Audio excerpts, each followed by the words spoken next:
শ্রীরামকৃষ্ণের কথা বলছে কি জানো, বলছে মনটি হচ্ছে দুধের মতো, আর এই মনরূপ দুধকে নির্জনে দই পাততে হয় আর তাকে মন্থন করতে হয়। আর মন্থন করলে কি বেরোবে? মন্থন করলে বলছে মাখন বেরোবে, অমৃতরূপ মাখন বেরোবে।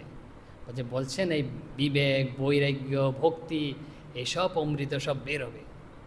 তা আমরা শ্রীরামকৃষ্ণের যে ইঙ্গিত দিয়েছে ওইভাবেই দেখব, যে আমাদের যে পুরাণ বলছে শ্রীরামকৃষ্ণই ধর্মটাকে সহজ করে দিয়েছে। পৌরাণিক কাহিনীর মধ্যে দিয়ে কিন্তু তথ্য বোঝানোর চেষ্টা করা হচ্ছে।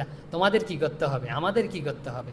আমরা কি সমুদ্রে গিয়ে এখন মন্থন করতে পারবো এরকম? তো এটা আমাদের যদি করতেই না পারি, তাহলে আমাদের কি প্রয়োজনে আসছে এই কাহিনী? কিন্তু এই কাহিনী আমাদের অবশ্যই প্রয়োজন, আমাদের কিছু শিক্ষা দেওয়ার চেষ্টা করা হচ্ছে। তো কী শিক্ষা দিচ্ছে যে দেখি, বলছে আমরা পেয়ে গেলাম যে বলাই আছে ক্ষীর সমুদ্র, ক্ষীর সমুদ্র মানে দুধের সমুদ্র। আর শ্রীরামকৃষ্ণ বলেছেন ক্ষীর মানে কি? ক্ষীর মানে হচ্ছে মনরূপ ক্ষীর। তো মনরূপ সমুদ্রে আমাদের মন্থন করতে হবে। তো কি দিয়ে মন্থন করতে হবে? মনরূপ সমুদ্রে দিয়ে দণ্ড দিয়ে মন্থন করতে হবে, এই যে মন্দার পর্বত দিয়ে মন্থন করতে হবে। তার মানে কি? আমাদের মঞ্চে মন্থন করব। তো কি দিয়ে মন্থন করব? বলছেন, বলছে ভগবানের নাম, যে যার ইষ্টমন্ত্র পেয়েছে ওই ইষ্টমন্ত্র দিয়ে বারবার মন্থন করতে হবে। মন্থন করা মানে কি?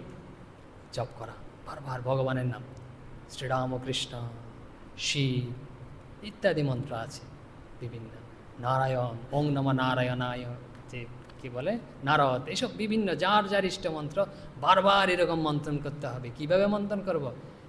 বলছে মন্থন করার জন্য তো আমাদের মন থাকছে না, যে মনে ইষ্টমন্ত্র থাকছে না, এই যে করছি শুরু করেছি চলে যাচ্ছে। বলছে বুদ্ধি দিয়ে ধরে রাখতে হবে। তো বুদ্ধিটা কি?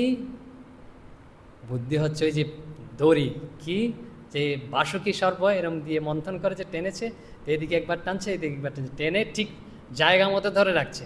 তাহলে বুদ্ধি হচ্ছে এই দণ্ডস্বরূপ, এই বুদ্ধি দিয়ে ধরে রাখতে হবে এরকমভাবে।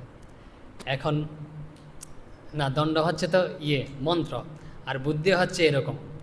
আর এই যে টানছে কারা? দেবতা আর অসুররা টানছে না? যে দড়িটাকে যে টানছে, যে বাসুকিকে টানছে দেবতা আর অসুররা টানছে। এবং দেবতা অসুর মানে কি? তাহলে আমাদের মধ্যে রয়েছে, বলছে উপনিষদে রয়েছে, এই যে আমাদের ইন্দ্রিয়গুলোকে না কোনো কোনো জায়গায় দেব শব্দে, বলছে দেবসন্দূষিত আত্মনা, বলছে দেব শব্দ অভিহিত করা হয়েছে। আর হচ্ছে ইন্দ্রিয়গুলোকে আর কোনো কোনো জায়গায় বেশ বলছে দিয়ে আসু অসু শব্দ দিয়ে সম্বোধন করা হয়েছে। ইন্দ্রিয় শব্দের অর্থ হচ্ছে অসু, ইন্দ্রিয় শব্দের অর্থ হচ্ছে